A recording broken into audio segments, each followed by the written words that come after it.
jak to všechno začalo vlastně, jo. Že jsem potkal nějakýho chlápka, který mi říká, ty vole, pojď, já tě zavedu za borcem. To je úplně v úletu chlapík. Má plnou ledničku knížek. Taký chlápek z Karlových Varů se jmenoval Vosel.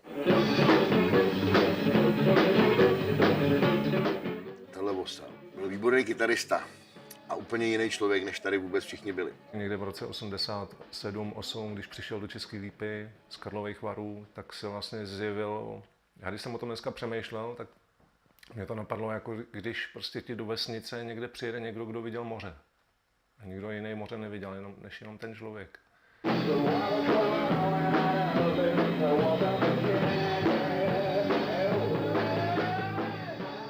Člověk s velkým srdcem a s velkou dávkou velkorysosti a pro mě jeden z nejlepších kytaristů, kterého jsem kdy jako potkal v životě a vlastně velká inspirace pro mě, hudební, i jako lidská.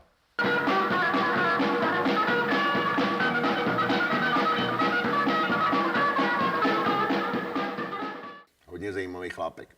Takový jakoby opravdu z amerického filmu. Jeho žrali ženský takhle. Hele, Dan Ostlík byl vlastně multimuzikant a hrál všechno a všechno ho bavilo. Uměl každýho inspirovat a uměl každýho jako motivovat a nadchnout ho jako pro věc. Takže vlastně i lidi, kteří nikdy neuměli hrát, tak měli s Danem pocit, že dělají muziku.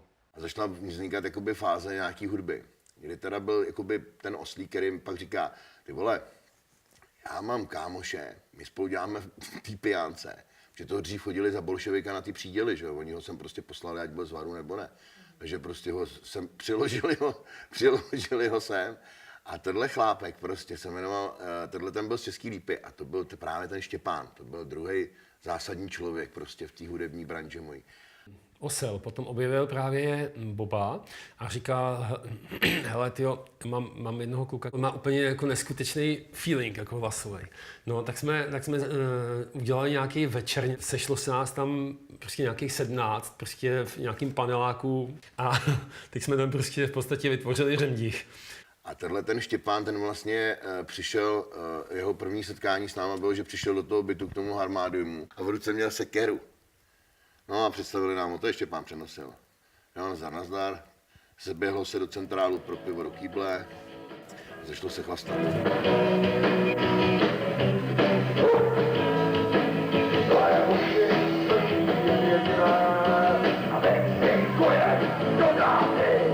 A v průběhu večera se toho Štěpána ptám, proč máš ty vole, proč jsi měl sebou tu sekeru? A on mi řekne, no ty vole, chodím do práce a pokaždý jsem potkal na stejném místě u parku stejnou ženskou. A už mě to prostě začalo srát.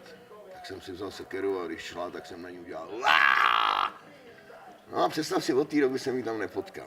Strkám hlavu do trumpety, mám na sobě nový boty kožený, běhá jako spašený. Strkám hlavu do trumpety, mám na sobě nový boty kožený, běhá jako spašený.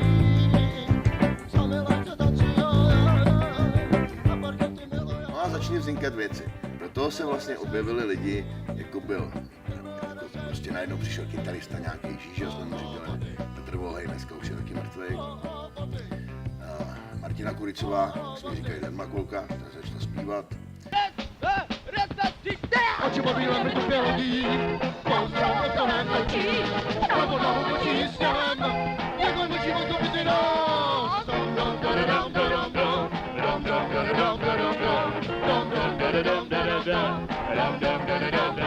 Protože Vosel hrál v té době ještě s dobrákama, tak 12strunná kytara. A v Nebi jsme nabrali na bubny bratra Viktora. No, s Bobem jsme se poznali v Nebi, kde jsem seděl takhle odpoledne a on se vrátil z basy. Ukradli V3 tu uloženku a prodali ji v hospodě někde. No a ve finále dal pěstí nějakýmu šéfovi, za kterého ho zavřeli. Chci být normální,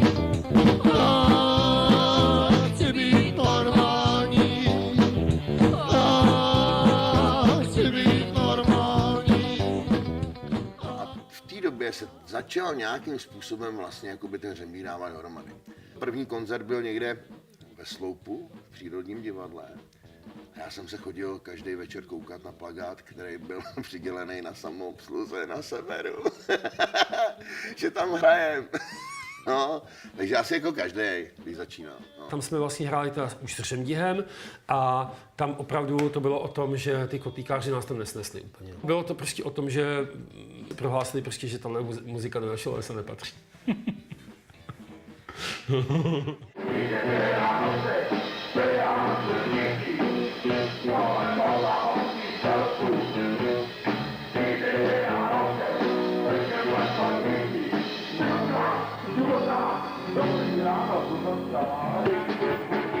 Takže jo, ale jakoby takový koncert, jakože takový, který by měl být jako rockovej, tak byl právě ten v té Skalici. To měly být narozeniny. My jsme to pojali tak, že jsme si mysleli, že 2 holky uspořádají nějakou oslavu v rámci narozenin, že tam bude tak maximálně 150 lidí. Ale ve finále nám to přirostlo přes hlavu těch lidí, tam bylo snad 500 nebo 600 a teď my 2 holky, které to vlastně měly celý na starosti. Na ty narozeniny v té době byla, že jo, to byl Šanov, umělá hmota, litinový pepíček, já nevím co všecko, nějaký industriály. A pochopitelně to bylo za bolševika. A tam, než jsme vystoupili, tak tam vlítli policajti a zažili jsme pěkně opravdu jako nástup, že to tam opravdu vymlátili ze všem všudy, že jsme skákali z oken. No, takže jsme běželi tam někam do polí a tam jsme se skovali, tak to byl první koncert Řemdího, který měl hrákoby hrát. No a pak jsme hráli pochopitelně různě.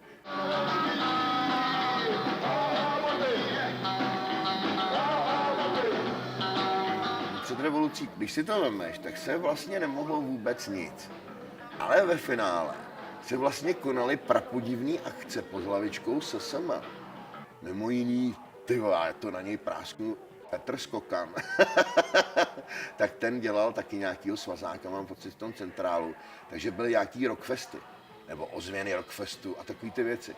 A to bylo zásadní, protože jasný, kromě jako zábavových kapel, kterých tady bylo 3 prdele prostě v té Lípě, kde dneška asi je, tak se tam mohly prezentovat bláznivý soubory našeho typu.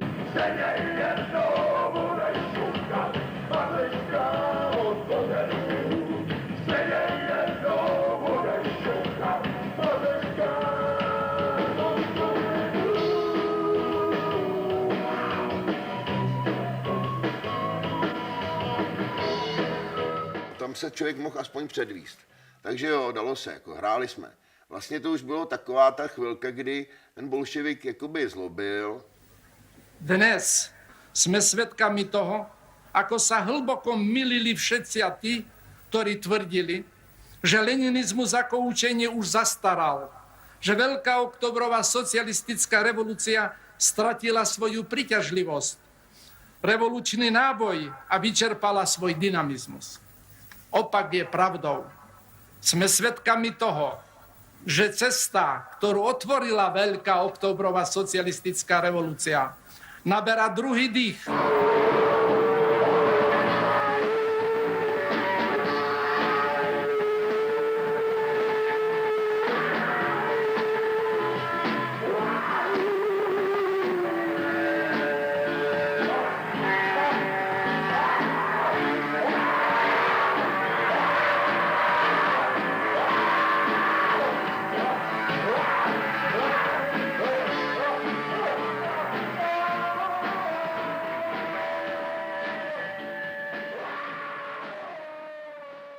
Ten bolševik zlobil, ale my už jsme na to srali. A ve finále, když to mám říct, tak tyhle, už jsme bydleli tenkrát v jednom bytě, nebo nás tam 20, někde máme na špígru a já nevím co všecko. A nikdo to nějak moc neřešil. Jako chodilo se tak nějak do práce, to je jasný, ale už bych řekl, že to smrdělo tou svobodou, že už to bylo takový otevřenější.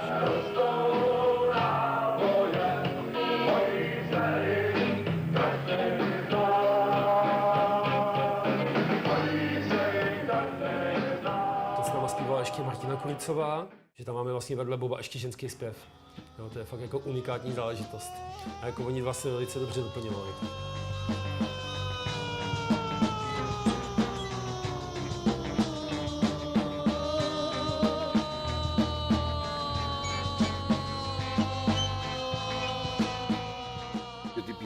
říkali úplně sami.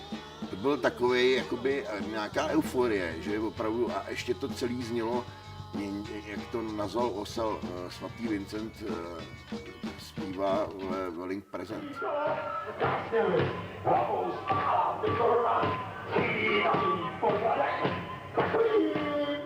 Bob, jo, tak jak je fyzicky obrovský, tak je prostě vidět, jo, tak je i slyšet a tak je o něm vědět. Že Bob se předvádí v podstatě. Dělá to rád, jo, a Osel to uměl využít, takže ho prostě použil. A to byl vlastně začátek Bobovy umělecké dráhy.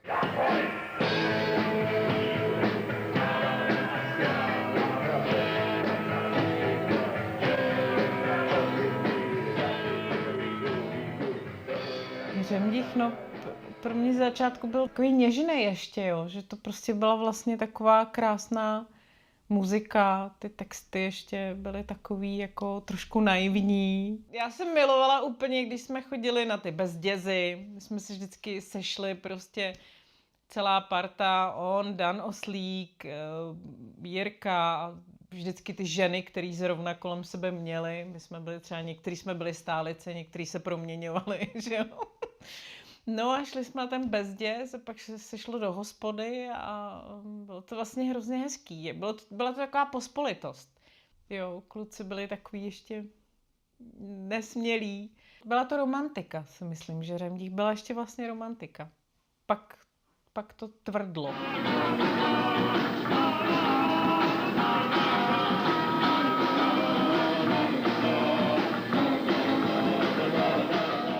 Ano, pomohli jsme si alkoholem, pochopitelně, jako vlastně po celou kariéru. S Huleným se nám dobře pracuje, na tom chlastu už je to horší, ale dá se to. No a ty ostřejší věci, ty se s tím, na to moc to nefunguje.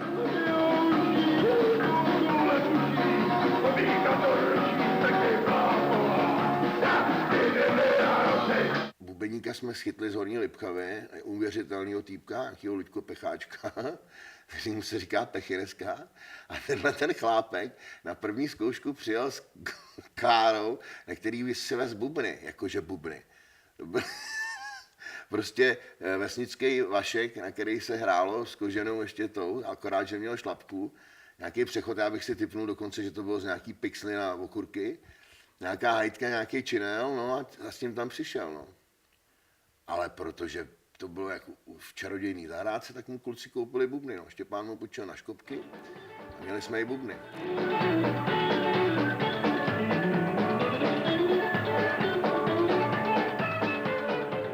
Měli jsme velký štěstí, že jsme narazili na nějakého Karla Vavřínka, který byl vlastně majitelem rockového klubu Újezd hned po revoluci. Protože jsem ty kluky všechny měl rád, tak byl bych býval rád, kdyby v té Praze hráli častěji, tak jsme se dohodli a já jsem jim scháněl koncerty nějaký. A bylo to těžký, protože když přijdeš v Praze za někým a řekneš mu, že přijede kapela z Český Lípy, tak úplně z toho teda není jako nadšený, že by řekl, jo, ty vole, Česká Lípa, konečně, to si fakt užijem. Takže to bylo vždycky hroznýho přemlouvání. A vím, že jsem takhle několikrát jim dohodl třeba hraní, jako Řemděhu ještě teda, musím podotknout. Třeba na Újezdě, což byl takový známý klub v tu dobu. Pro nás přišel neuvěřitelný boom. Představa toho, že jedeš hrát do Prahy a že tam je narváno a že tam hraješ s půlnocí a že tam prostě přijde Václav Havel a že pak stojíš na pódium s Jirousem a večer tě veme ty vole Hlavsa na Mejdan, ty vole tamhle k Samirovi a já nevím co všecko. To jako bylo pro mě hodně zásadní. Taky se to odrazilo v té konzumaci a veškerých těch věcech. Pamatuju si ten první koncert před tou Prahou, jsem si šel sednout k Vltavě a musel jsem si zopakovat všechny texty, jestli je vůbec jako dám dohromady. A pak jsem tam vylez a stejně jsem to celý podělal. Ale oni byli tak šikovní ty kluci, že to prostě šlo. No. Známili jsme se vlastně na zkoušce Řemděhu. To bylo, že mě nesnášel, protože jsem tam chodil za Pechym a vyrušoval jsem ho při hraní a tak. Byl jsem pro něj zobák mladý. No a z toho nějak tenkrát vyplynulo, jakože potřebovali basáka, protože Štěpán Přenosil hrál na basu, na flétny, na klarinet. Tak jsem si koupil baskytaru a během 14 dnů jsem se musel naučit veškerý repertoár. A to jsem na basu předtím nikdy nehrál. To byla docela prča. A první koncert v Malostranské besedě po těch 14 dnech, no. To byl docela masakr. Ale jo, dobrý.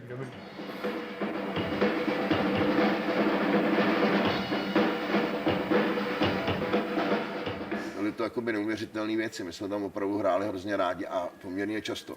My jsme jezdili autobusem, v ruce kytaru, kombo, Pechy si ves virbl a na zádech měl prostě v baťohu, co potřeboval a tím to skončilo, že jo. A tam bylo všechno k dispozici v tom klubu a začínalo se, prostě super. Takže se jako fakt ty pionýrské začátky byly hustý, no. Rád si přijela v 6 večer autobusem nebo na 6, aby tam člověk byl, zvukovka, no a v 6 ráno jsme šli z klubu na první autobus, že jo. Krásný. Tak vznikly pecky Noční Praha a jiný hitovky, že jo. Noční Praha je jasná, ve světle lamp se míhají stíny, hvězda má se koupe v kaluži. Tenhle ten moment po té revoluci byl fakt jako velmi příjemný i v tom, že jakoby složky dozorový neexistovaly, nikdo nic neřešil. Požrali jsme, jezdili automa, prostě paráda. No. A noční Praha, noční Praha. A noční Praha. Fanoušci, no jasný fanoušci. Ano, určitě jsme nějaký fanoušky měli, vždycky jsou nějaký fanoušci. Bohužel jsme se vždycky pohybovali ve sféře jakoby undergroundu, to znamená těch fanoušků, jako je tak, jak je. No. Někdy bylo víc, někdy líp. A určitě v těch 90. letech, to říkají všichni, kteří se zúčastnili tohoto boomu, tak to bylo úplně fantastický, protože ty lidi prostě chodili rádi na všecko a všude a bylo narváno prostě. Což dneska už je fakt průšvih. No.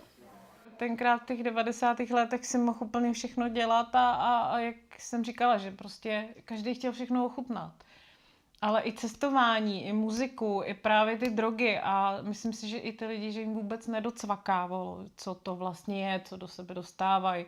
Ono je to nakoplo, ono se něco dělo, ale myslím, že jako ty důsledky to tenkrát nikdo vůbec nevnímal, že jo.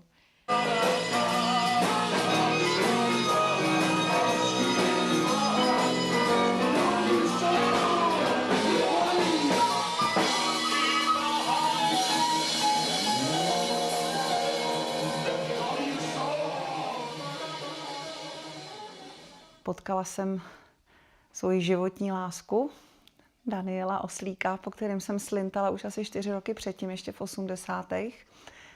No a on si mě pak všimnul nějak, já jsem ho prostě uhnala. Což nebylo tak jako zase těžký. Takže prostě ten mě zatáhl do hudební scény. Sex, drogy, rock and roll. Tak bych popsala svoje 90. léta. On opravdu mě měl strašně rád. Nikdy mi neublížil, vždycky se ke mně hezky choval a tvořil. A já jsem na to byla strašně pyšná. Mě to v té době prostě nějak neobtěžovalo. A nebylo na něj moc spolehnutí, což mladé ženě ze začátku nevadí zamilované, ale jak to prostě ty leta jdou dál, tak tě to začne trošku jako štvát. Měl deprese, tak taková ta houpačka, kdy se cítil dobře, pak se cítil špatně. To, že kouřil trávu, tak to jsem hulila taky, občas jsem si dala něco trošku silnějšího, ale on prostě do toho potom spadnul a to pak začalo být pekelný. Prostě to nepřeju vůbec nikomu zažít. Když máš někoho hrozně rád a ten člověk ti zmizí třeba na týden a ty vůbec nevíš, jako kde je, tak ho pak vypátráš v nějakým šíleným kutlochu, kde jsou všichni úplně světí, je to prostě jak z nějakého filmu šílenýho.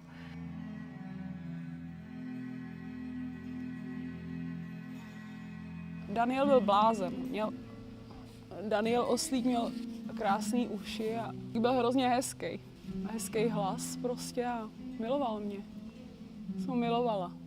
U nás doma nebyla televize, ani rádio, vůbec nic takového. Tam byly pořád zatažený takový hnědý závěsy, my se stávali hodně pozdě. My jsme měli prostě svůj svět. A tam jsme žili my dva. A taky to byla prostě doba neuvěřitelný marihuanový expanze. Kouřili jsme trávu a souložili.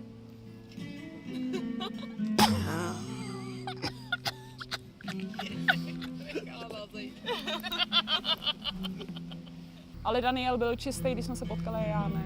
Takhle to bylo. V Lednici jsme měli 2 Plzně a syrečky, jo. My jsme neměli moc peněz, takže ve Spajzu jsme měli rejži, granule, že jo, jsme měli pejsátko, ale jinak jsme tam měli fakt hodně zavařovaček, marihuany. To byl skvělý svět.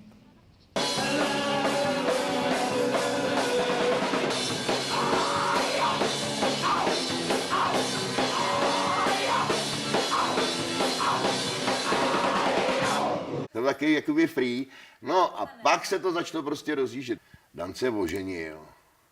Začal jít trošku jinou cestou, ale to byla trošku cesta divoká. Pak jsme se vlastně znova sešli, ale to už jsme všichni frčeli na nějakých fetech.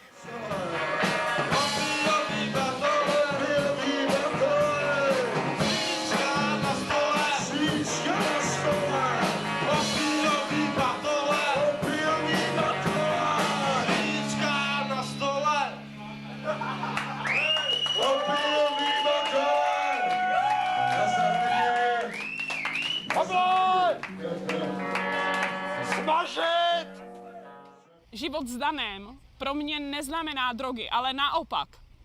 Rozumíš? To jsou drogy a to bylo strašně těžký pro mě. A pak bylo osvobození. A to byl život s Danem. A to bylo prostě štěstí. A my právě proto, oba dva, že jsme měli za sebou tyhle sračky. My jsme byli úplně svobodní lidi. Mně to bylo úplně jedno, jako třeba dovolená na Miami, jako to nebyla hodnota mýho života. Hodnota mýho života byla to, že žiju.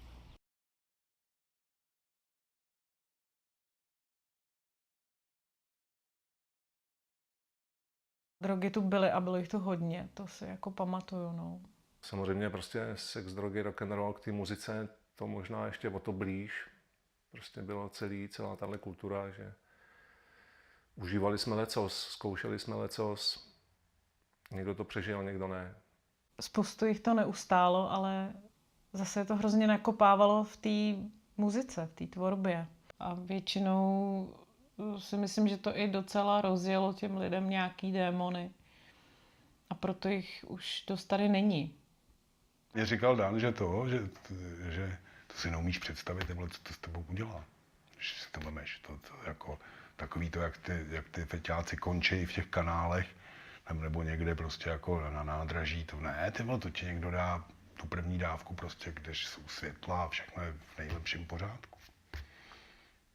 Drogy byly moje první svobodné rozhodnutí v životě. Já když jsem začala brát drogy, tak jsem si myslela, že to je prostě Miko, Velvet Underground prostě a 1000 svic. Prostě americký punk, muzika a prostě, že to je prostě poezie. Ale to je pravda. Píchala jsem si drogy úplně každý den, 3 roky, na nic jiného jsem nemyslela a šňupla jsem si za ty 3 roky 2krát. Když jsem si nemohla píchnout, protože se mi klepala ruka, anebo když jsem čekala, až mi přinesou jehlu. Znáš od Niko to? I'm waiting for my man. Jako, že ona čeká na svýho muže, ne? Ale potom říká $26 in my hand. Prostě čeká na lílera. Byly to nějaké informace jako pro nás, který sem přišli a myslím si, že ty drogy obecně nic se o nich nevědělo, stejně jako dodnes a někdo to nezvládl a někdo to přežil a ten, kdo to přežil, tak má můj respekt. To je celý a ten, kdo to nepřežil, tak mu posílám peace. Kdyby to udělali moje děti, tak za prvý to poznám. Za druhý, okamžitě reaguju. Za třetí, urazím jim ruce u samého zadku prostě a za čtvrtý prostě začnu reagovat. Jako takovým způsobem, že to nebude možný, jo? Prostě se všichni odstěhujeme na Kanáry nebo do Keni. Jo? Takže ne drogy, jako ne. Ne. Mě mrzí to, že když jsem tenkrát byl v laufu s těma syčákama, že jsem si to neužil. Že místo toho, abych si to užíval, jak jsem to profetoval, no. takový ten moment té jakoby hypotetické slávy. Ty drogy nás rozpoltily prostě na dvě půlky, prostě tenkrát, to úplně vidím dneska jasně. Ty, co to nechtěli a ty, co to chtěli, že jo. No. A já jsem šel tou cestou, prostě já jsem nechtěl a chtěl jsem dělat muziku, že jo. No, že stejně časem, že jo, člověk to jede, pak přišla revoluce, otevřel se tady ten svět a tím se otevřeli i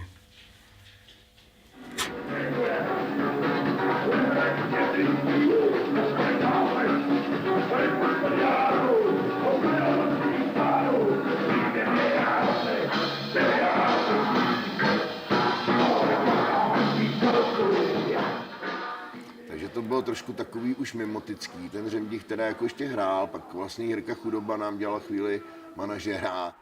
Si myslím, že Jirkovi to otevřelo něco, co kdyby nebral drogy, kdyby prostě si nevzal to, co si vzal, tak by to jenom vymaloval nebo vyfotil. On maloval krásné obrazy a ty obrazy měly hlubiny. To vždycky byly tak jako do dalších světů někam. A na tehdejší dobu to bylo neuvěřitelné, co jako on dělal. Ale a byl hrozně citlivý, samozřejmě. Strašně křehká duše, 2metrová křehká duše. A z ničeho to, no. Prostě se mu otevřelo něco, co by se podle mě jinak vůbec neotevřelo. A vlastně by to bylo tvořivý. A myslím, že to bylo i u těch dalších, že dokud to pomáhalo v tom tvoření, tak to bylo správně. Ale pak je to začalo ničit, protože my jsme nikdo jako netušili, co to znamená v tu dobu. To byly silné věci, které nikdo neznal. My jsme byli vlastně takový pokusní králíci. Nad pláčem na věky ležící, nad pláčem na věky ležící, na Něveresto a na vrcholu Mariánského příkopu, na Něveresto a na vrcholu Mariánského příkopu, na Něveresto a na vrcholu. Na ty holky prostě vzpomínám rád, že dneska zpětně vzato to bylo docela prdel. Jo, oni chudáci z toho měli, já měl vždycky většinou baby, který jakoby to s tím rock'n'rollem toho moc společného neměli, což je zvláštní. Jo. Takže ty holky víceméně trpěly, no, trošku víc, některý víc, některý míň, ale většinou to dlouho nevydrželi. Ženy rockerů, ty, co jsou kovaný, tak těm všem ruku, jakoby, to je klobouk dolů. No, nemají to ty holky jednoduchý, no, s těma muzikantama asi. Tak já konkrétně jsem narážel na to, že jsem každý víkend někde pryč, že jo. A že když ta žena má chuť s tebou někam jít se bavit, tak má smůlu, protože ty bavíš někde někoho jiného. Záleží na čem ten vztah je tam založený, no. Ne, že bych byl nevěrný, ale ono jako prostě ta doba byla náročná, takže se chodilo hodně chlastat. Ve svým podstatě se hodně hrálo. Když se hodně nehrálo, tak se něco vymyslelo, aby se hrálo. Na tom koncertě ty nejseš tam pro tu ženskou. Sorry, to je prostě důležitá věc pro všechny majitelky rockerů a různých jiných umělců. Zpravidla je to o tom, že ta žena má vytvořit jakýsi distingovaný doprovod a musí být smířená s tím, že ta hlavní pozornost se odvádí úplně někam jinam. A že ten chlápek daný, který tam jde, aby tam udělal tu svoji práci. Což ty ženy málo kdy vydejchají, takže se zpravidla stane, že za chvilku přestanou na ty koncerty jezdit a pak se začnou objevovat různý historky, no a jde to do prdele prostě.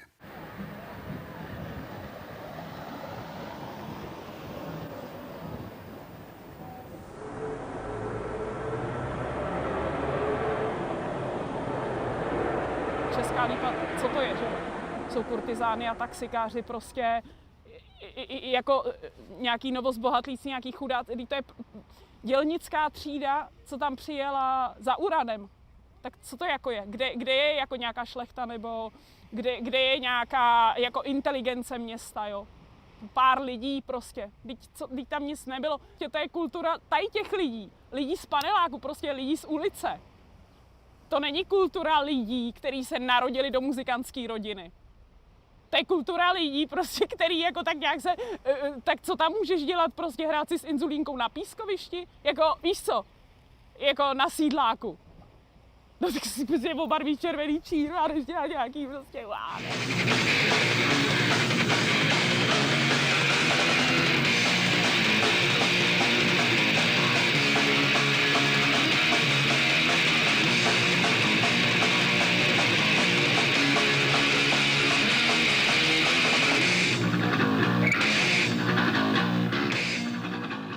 Že se vlastně objevil ten Kamil Polák, tak se tam jakoby začala jakoby rýsovat varianta prostě jakoby spolupráce trošku na jiných věcech a chlapi prostě se jednoho dne rozhodli, že prostě si půjdou dělat ten středověk a ten Řemdich, což je ta větev Štěpánovců a těchto lidí, který jakoby dneska jsou, bych řekl, minimálně evropsky známá kapela.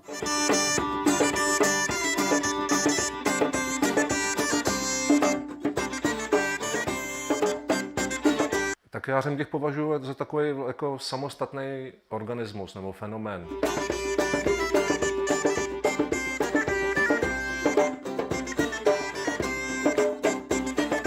Tak a my jsme šli tou cestou toho Androše, no. Takže my jsme vlastně založili Pláč.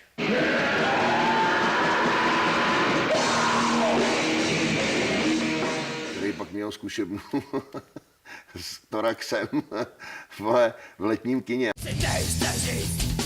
Že nejseš hovno, ty stav teda, kdo se spal, zasaď se a drž hubu, tady je Bůh a pasák. Já tam si myslím, že dochází právě k tomu zásadnímu zlomu, no. Když jsme se tam prostě vypíjeli a zhulovali jsme se, protože ten park je k tomu prostě úplně ideálně stvořený a navíc jsme tam měli zkušebnu, že jo. Spousta z nás nechodila do práce, páč zrovna byl nějaký problém. No a tak jsme tam vlastně sfoukli, jakoby, pak se objevil vlastně vesmírný muž Václav Bordíček. Manažer Václav. Protože ten, bych řekl, že byl zásadním jakoby člověkem, který stál u toho, aby se vůbec nějaká kapela z České Lípy někam dostala. Ono to bylo takový všecko velký dobrodružství. Jo, protože ono se nikdy nevědělo. Já jsem jako manažer jsem fungoval tak klasicky, jak jsem si představoval.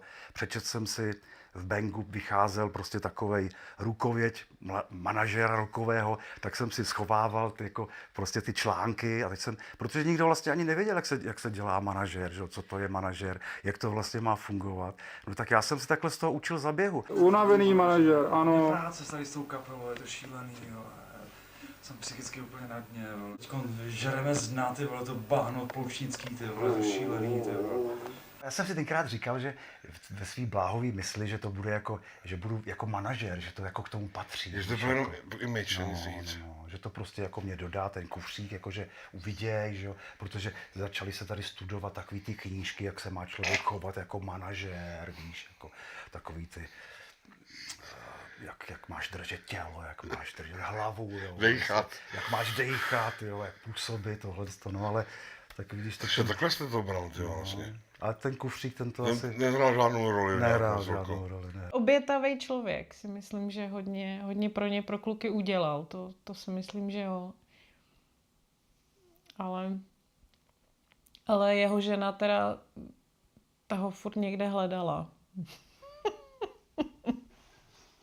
A pak jsme udělali si, to bylo někde v roce první, jakoby náznaky už byly v roce 94, kdy jsme jakoby z legrace se sešli a udělali jsme si, jakoby, že si založíme kapelu. A z každý z té skupiny jsme si vybrali ty svý stejně vymazaný kámoše. Takže vlastně z Pláče šel Kadis na bubny a Kamil Polák na kytaru a z Toraxu šel basák Vondra a kytarista Vondra a Vítě. Ano, a z toho jsme slepili vlastně si. Že by tady vznikala nějaká scéna, neřekl bych, že by tady něco takového bylo. A tak bych řekl, že jsme byli jedni z prvních.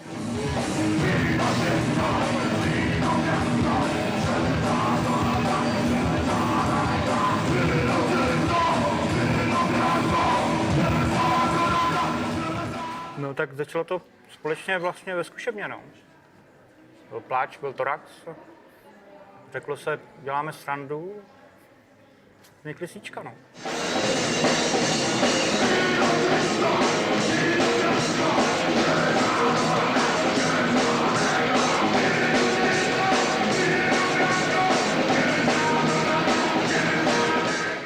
Praxu pár lidí šlo a z Pláče pár lidí šlo, udělalo se si kapela a byla jedna zkouška, udělalo se na ní pár písniček a bylo to hotový.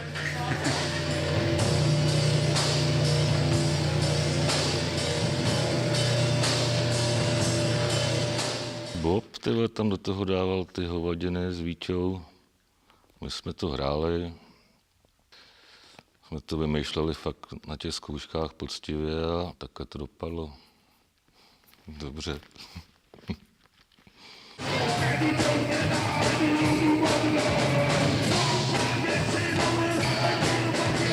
To byla velká sonda, protože jsme se sešli v té zkušebně, jako teď, jako co budeme hrát. No a Kamil tam stál, takhle se pohupoval a začal hrát normálně to flamenco, takový španělský. Dobrý, to pěkný, to by se mohlo líbit. A najednou Brácha vytáhl jídelní lístek španělsky napsaný. Tak se to takhle přilepili, víc, Colonzo, muchos palabras, už to je. To bylo víno tinto, víno bianco, Cereza dorada, Cereza negra. A to my jsme ani nevěděli, že to je červený víno, bílý víno. A tak, to jsme se nevěděli. To jsme nevěděli. No, a taky některé texty skupiny SY jsou třeba z příbalového letáku na prášky různýho charakteru. Tak občas jsme použili anglický slovíčko třeba. Občas. No. Aby rozuměli jako anglický posluchači. Aby rozuměli anglický posluchači v Čechách. Tak. To bylo takový, že každý do toho dal tak nějak to svoje. Vlastně největší dílo tam asi udělal Kamil. Takže Kamil vždycky postavil nějak ten hlavní motiv.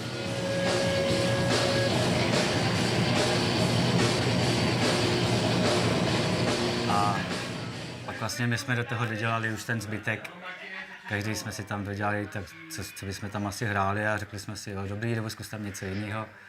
A vlastně takhle to vzniklo nějak. Jsme to nehrotili, prostě jsme to nechali volný průběh. O tom to bylo vlastně, o tom to vzniklo, že prostě, jak se řeklo, že to bude takový ten sranda, tak o to více člověk uvolnil, že tam nemusel hledat nějaký umění v tom a prostě se do toho dalo položit.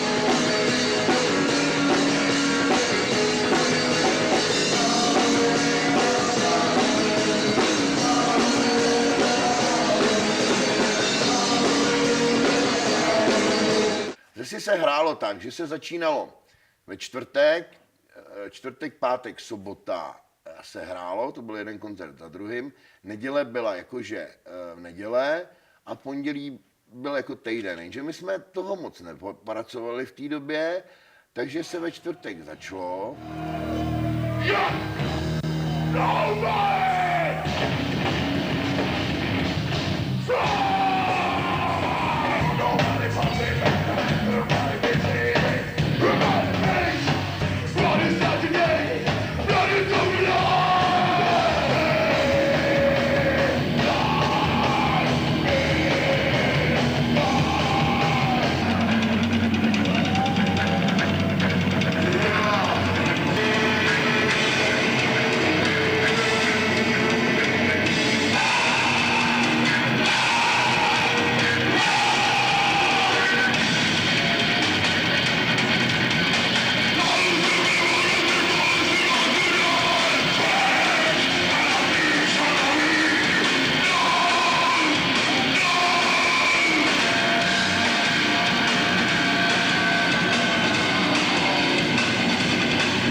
Pátek jsme močili na lidi, kteří šli na mši, teda v pondělí, v neděli.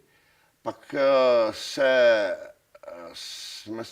někdo skočil prostě do obývací stěny pod vlivem hudby Machine Head a někdo otočil záchodem tak, že se na něm nedalo sedět a tak se brácha naštval a vyhodil ho z okna.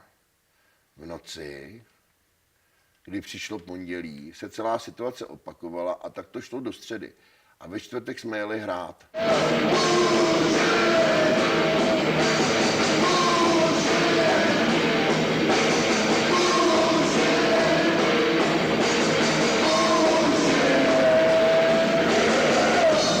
největší, bych řekl, jakoby show byla opravdu jako se Syčákama, protože to byl nespoutaný úplně vír večírků, toxikománie, alkoholismu a různých sexuálních radovánek. Ale neplatíme taxíka.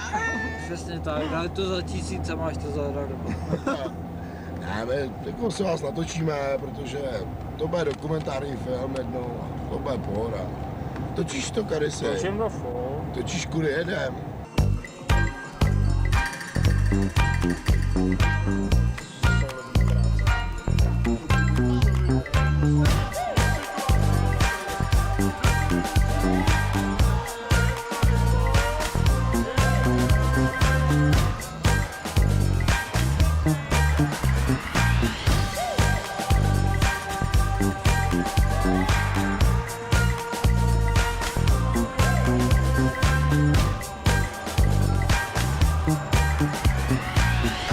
Přicházíme domů.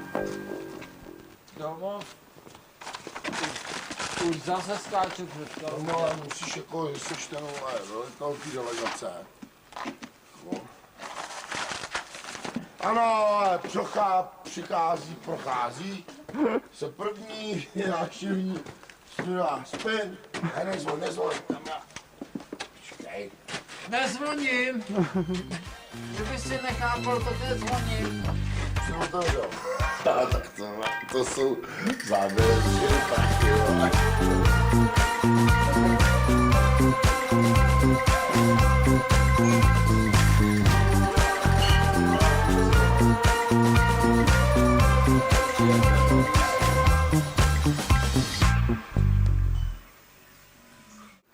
Takhle se žerou vyhulený lidi, jako žerou.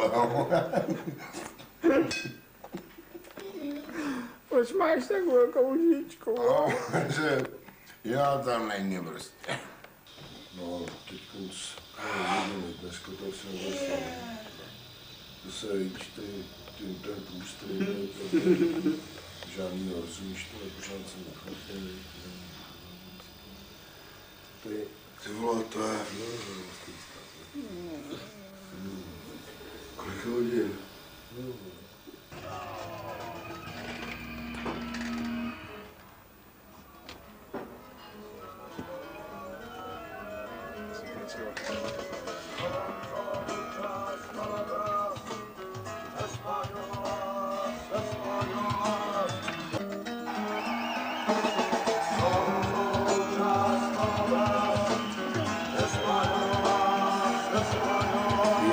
Který se jdi do prdele uzlít, ty vole. My jsme takhle už, ty vole, vyřízený, ještě nás furt budeš točit.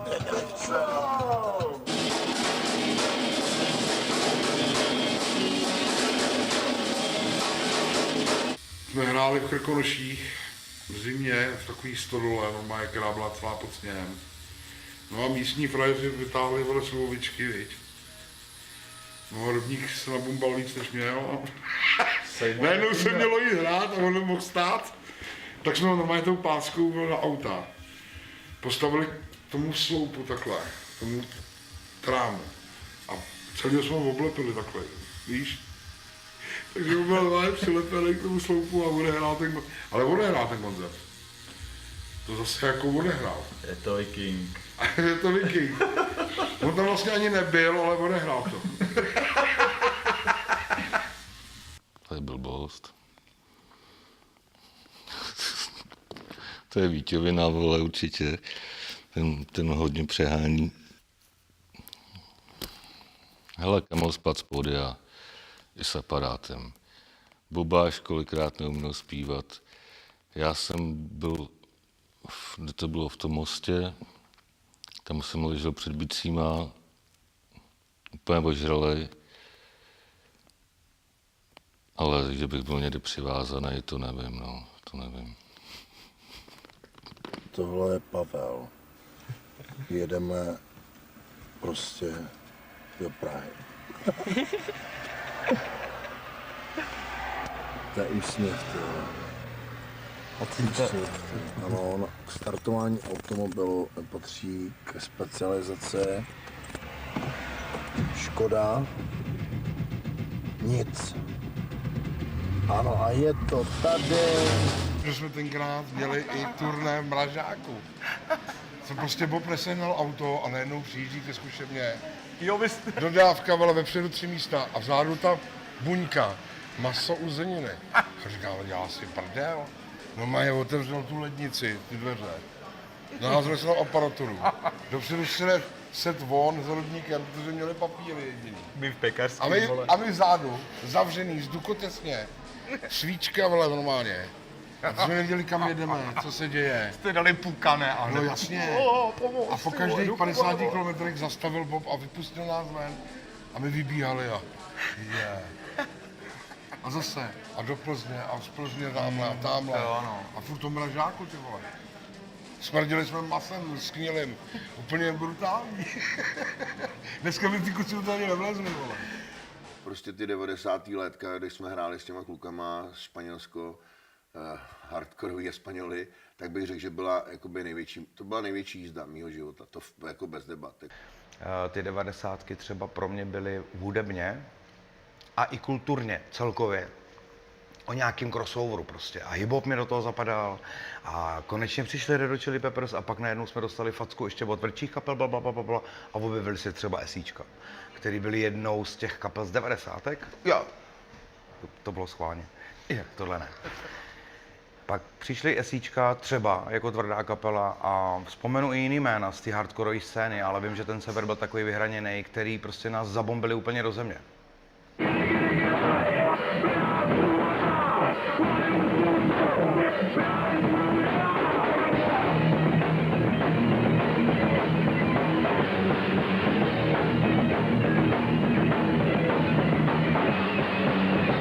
Příkladem Budí z Jolly Joker třeba, což byla kapela, která my jsme jí strašně fandili. A třeba... Vynikající byl Jolly Joker. Zase jsem stál jak opařenej, když jsem poprvé viděl v Lípě v roce 90, třeba 1, 2, nevím. Tak jsme opravdu nechápali. Petr Kumanžas. No, Egerce, Jirka Eger. Já jsem se optal, co bude dělat dál. Co bude dělat dál, to jsem se optal, Já jsem se optal, co bude dělat dál. On mi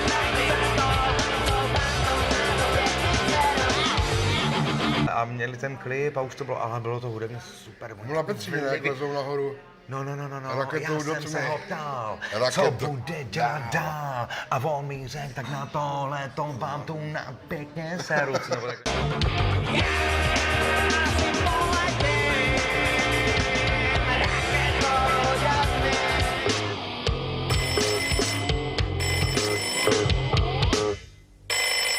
Hello, this is Jolly Joker. Who is that? První koncert, který jsme spolu hráli, byl v Litoměřicích.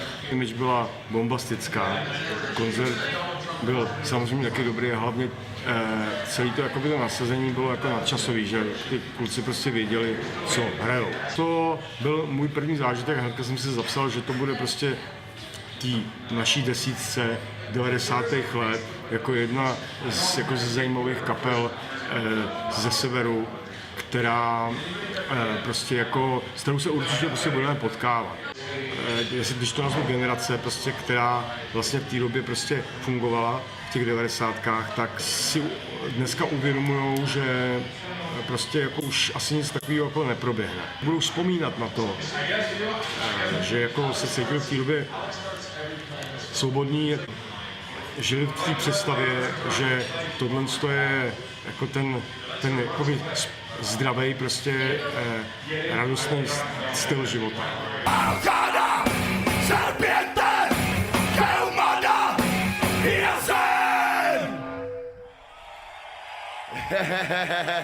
Díky. Jo, pohoda. Když ten Bob, který měří asi takhle, když já stojím, tak on ještě furt tady má ramena.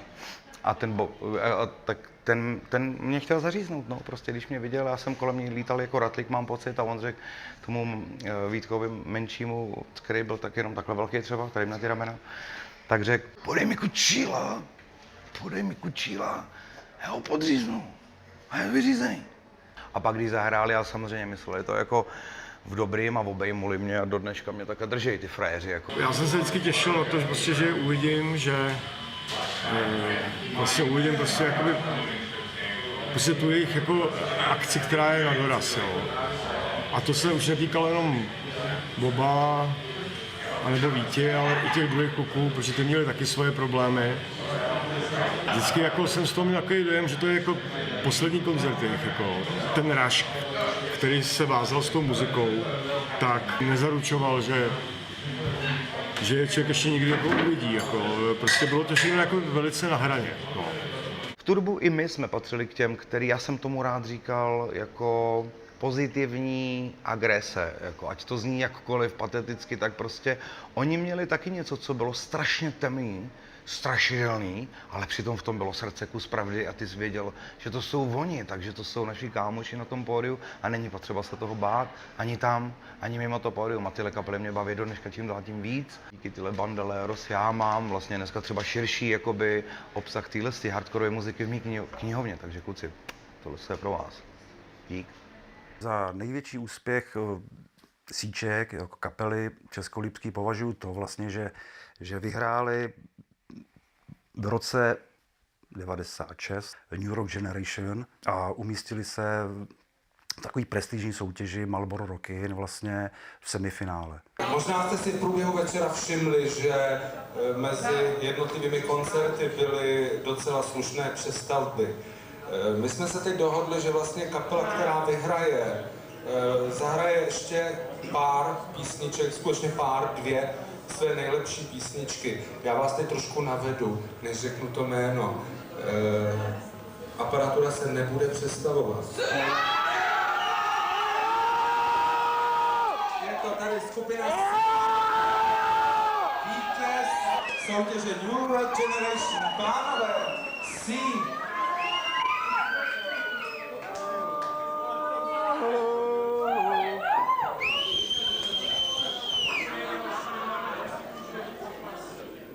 Lidi, byli jste skvělí a...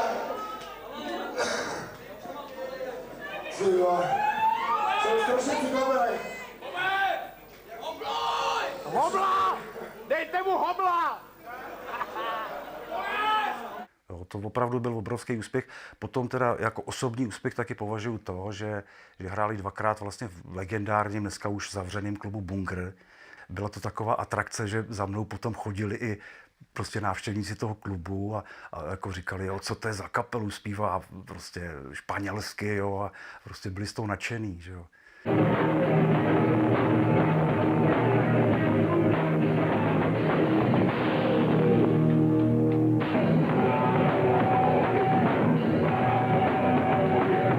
Řekl bych, že tohle to hraničilo jakoby se smrtí, tak, která se nakonec prostě dostavila, pochopitelně. Takže vlastně v roce 2000 umřel Kamil a od té doby jsme prostě jako si nehráli.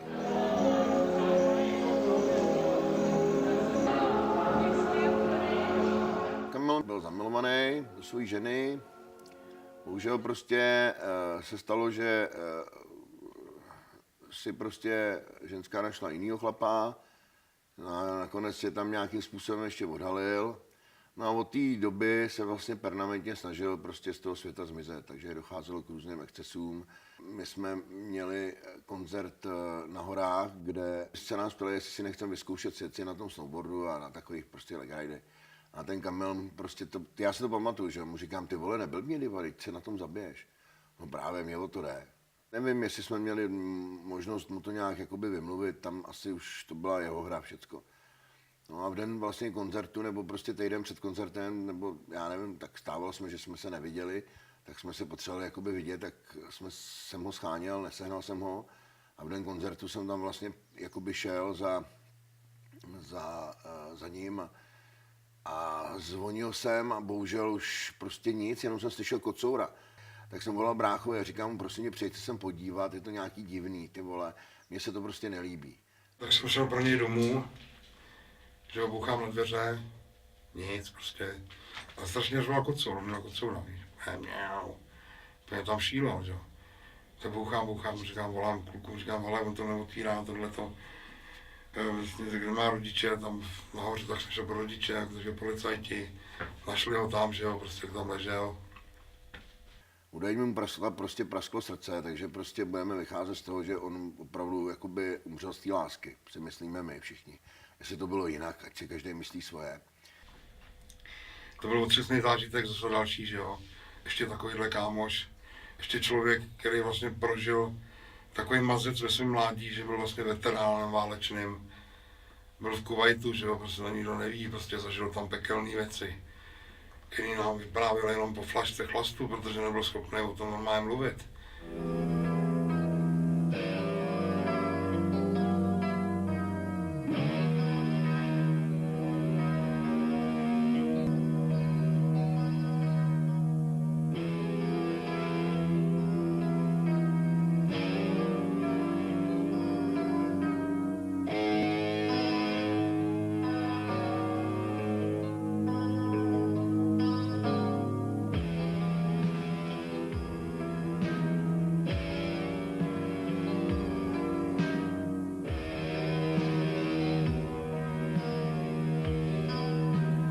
Smutný, pro nás to bylo velice smutný prostě a byl to konec téhle kapely.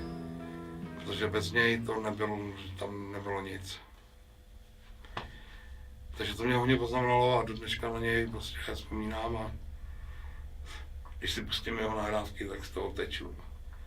Protože ten, kdyby žil, tak je tady úplně největší střelec prostě. A chtěl by s ním hrát každý, a teď říkám, už tenkrát s ním chtěli hrát každý. A byl s náma prostě.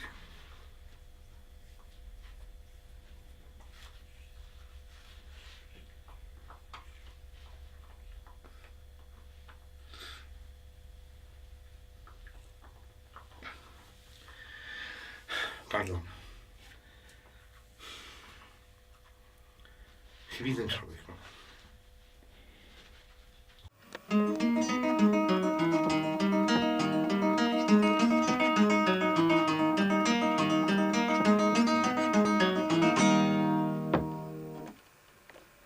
Fuj, tady bylo. No.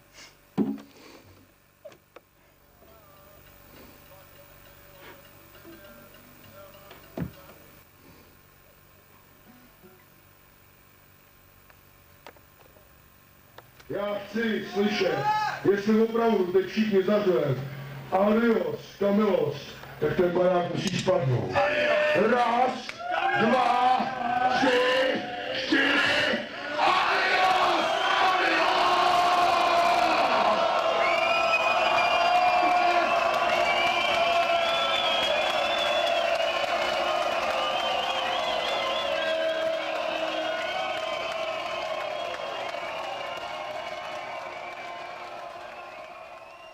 Pěkný to bylo, jsme zamastili, bratr ho nahradil na betonu,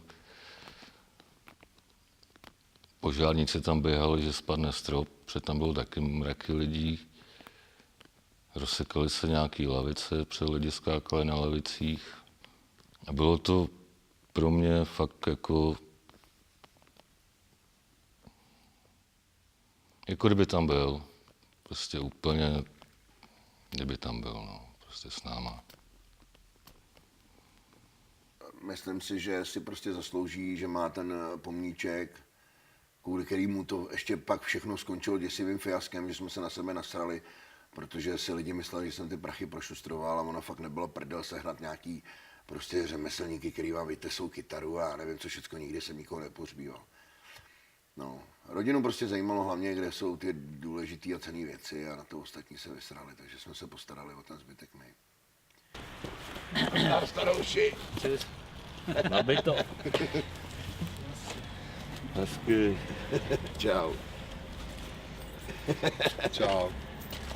Bratře. No, Roberto. Jak se má? No, nakonec. Jdeme. Víčky nepotřebuje, máme ty prdele, dej Já ti dám tady platohydno.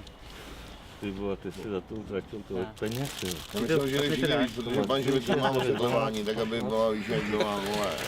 Tak už jdeme. Vidíš to? Co mi to všechno dávají do huby. a do rukou.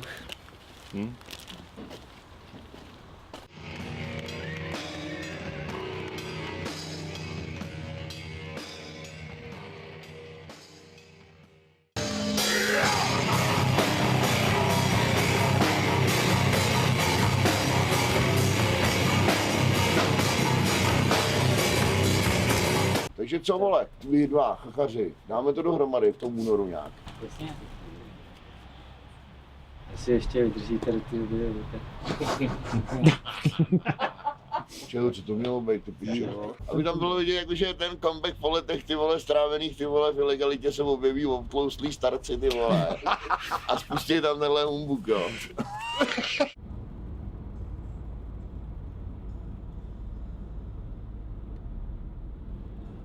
Slyšel jsem předtím výtuje, ne? Já slyšel jsi. Aha, dobrý. Dávej na něj bacha, vole. Ježiště, piče, promiň. Čau. Čau. Ahoj. Čau. Ty vole, čau.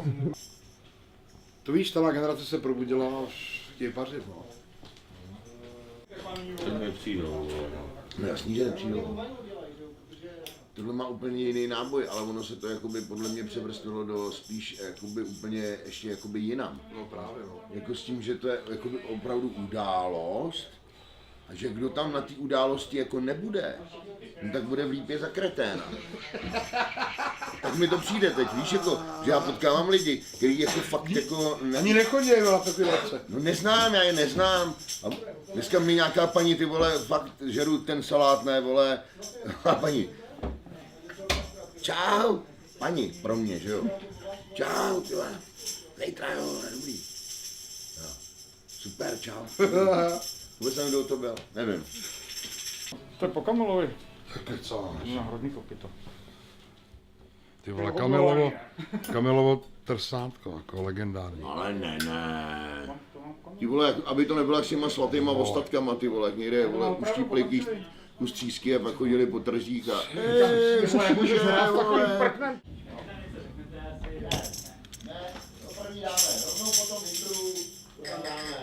Pak udělám, aby se vydechali, aby se srovnali, protože to bude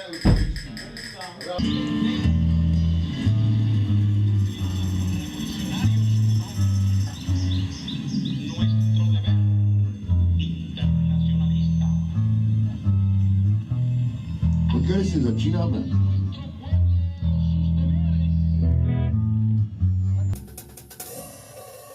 Nemůže? Hej. Raz, dva. Bullshit!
víš. Tak dáme pauzu a myslím si, že To bylo fajn. aby nám to zítra šlo. Když tak ujasnili ještě, jak se brnkli. Ale já už brinkat nebudu. Opravdu ne.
To, co jste dneska předvedli, to předveďte celý politický scéně tohle skurvenýho státu, až nás přestanou dělat čůráky, vole. A pamatujte si na tu svobodu, kterou jste měli v 90. letech. Politici jsou čůráci a tak to zůstane, vole. A já se chci bavit a my se budeme bavit spolu.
Musím se přiznat, že se občas stydím za některé věci, které jsem udělal.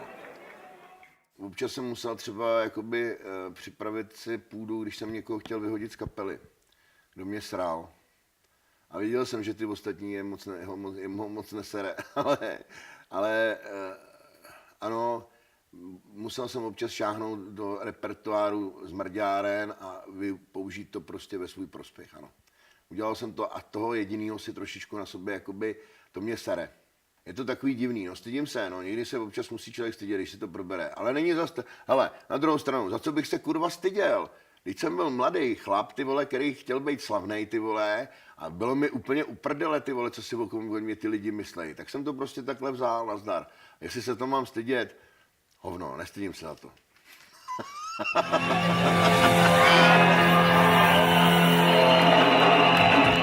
Představa toho, že sem přišlo dneska více jak 500 lidí a vydělali se obrovský peníze, že ten hrob bude stát ještě za 30 let, to považuji za fantastickou věc.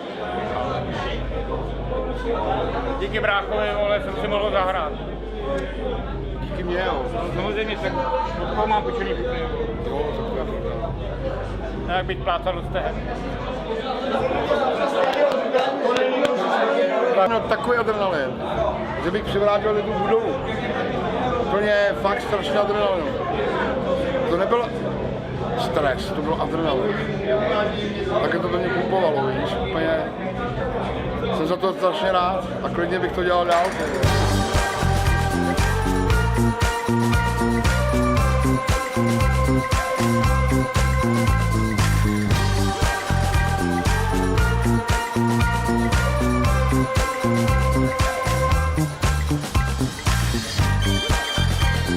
Pochybuju, že za 20 let zase zahrajem, protože na ten hrob je na 100 let vybrán asi dopředu. Bych řekl, nebo na 1000 let, já nevím.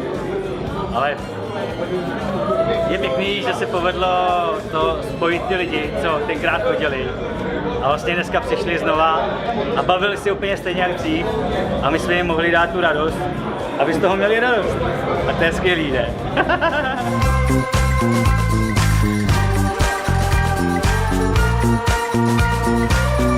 Nádherný. Užila jsem si to po 20 letech. To se vidět, že uvidím pod procentu, jak letí na mě, ne? A furt nic. Ne, ty jsi pozoroval někoho úplně Já jsem nepozoroval nikoho, já jsem neviděl. Jo, pozoroval. Žádlivý scény. Ano, Přiznám se, jsem nostalgický.